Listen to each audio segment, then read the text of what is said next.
for people who are into the Japanese scene, there's an expression called hehe. That refers to people in Japan who are into modified cars. I've always loved cars, even when I couldn't drive, I've always loved cars.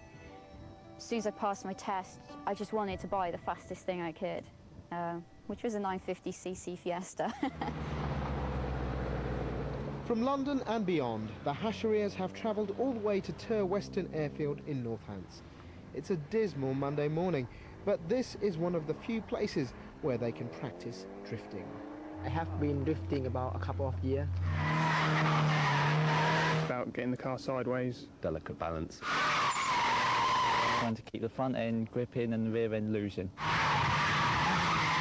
Sliding the car around corners, just sort of on the edge of traction. Technique, skills, it's an art.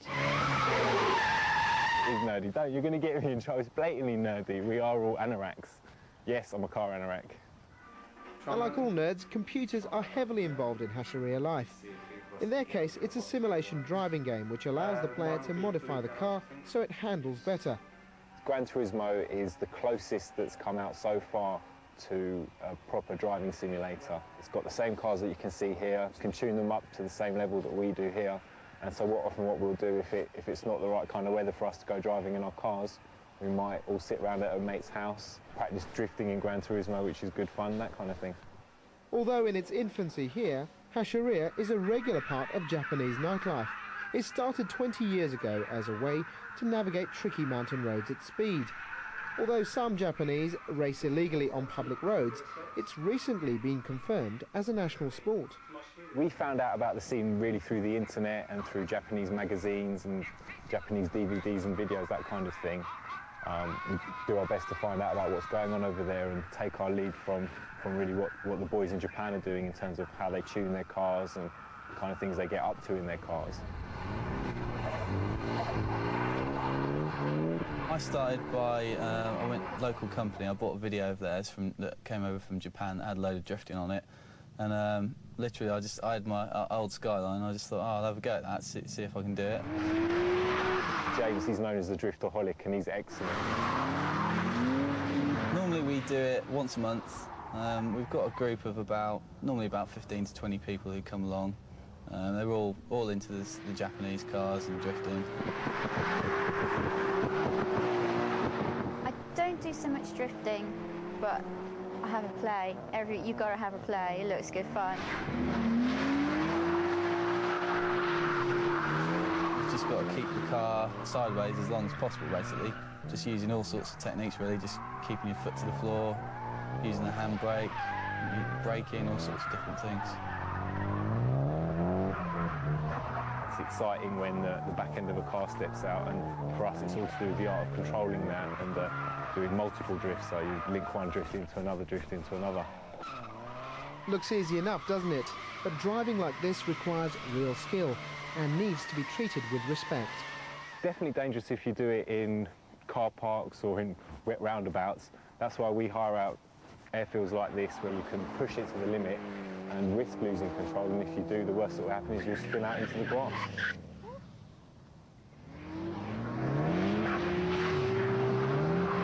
It's really just an adrenaline rush is what we're all after.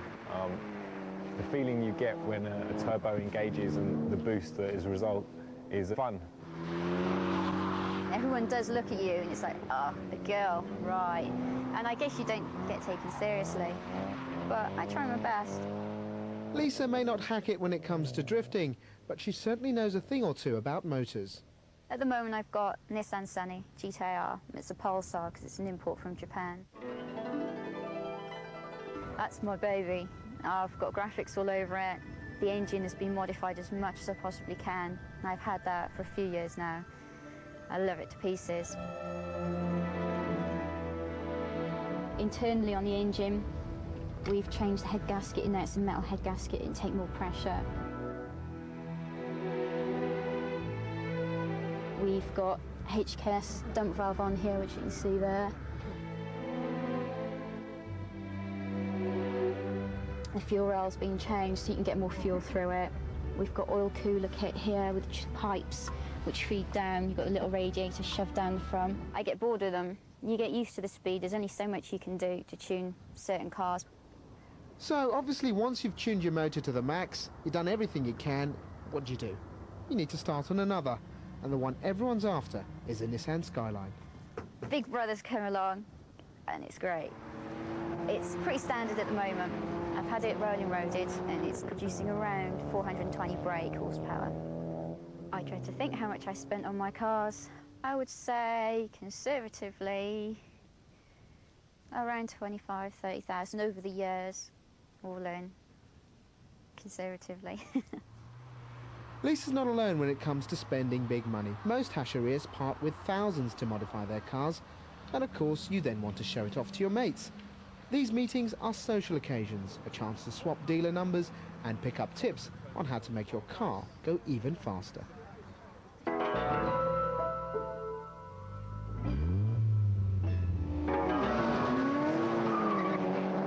When it comes to the pursuit of speed, there's nothing like the drag race for settling old scores, and it's the one place where Lisa excels.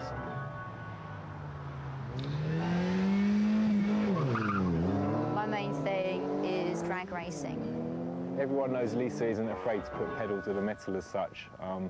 Don't think of her as a shrieking violet in the corner.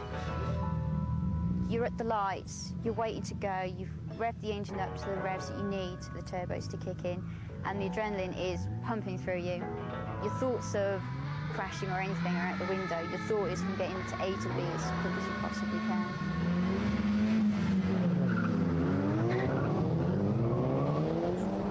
There's no way he's gonna get in front of me now. Yeah. I bet you fair and square. I don't want to talk about that, but today we've got our GTS Skyline. We've got 4 Skylines. Today we brought our GTS, which is just rear-wheel drive. I don't like losing. I want my car to be faster. And if their car is faster, then I'll do a little bit more to make mine faster. She was in a very fast 4-wheel drive Sunny, so yeah, good luck to her.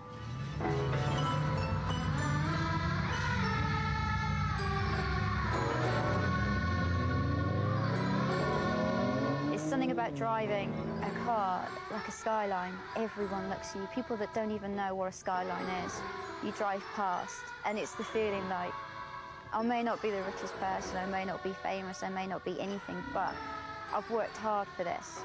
And this is, you know, part of me, kind of. I love it so much. I wouldn't give it up for anyone or anything.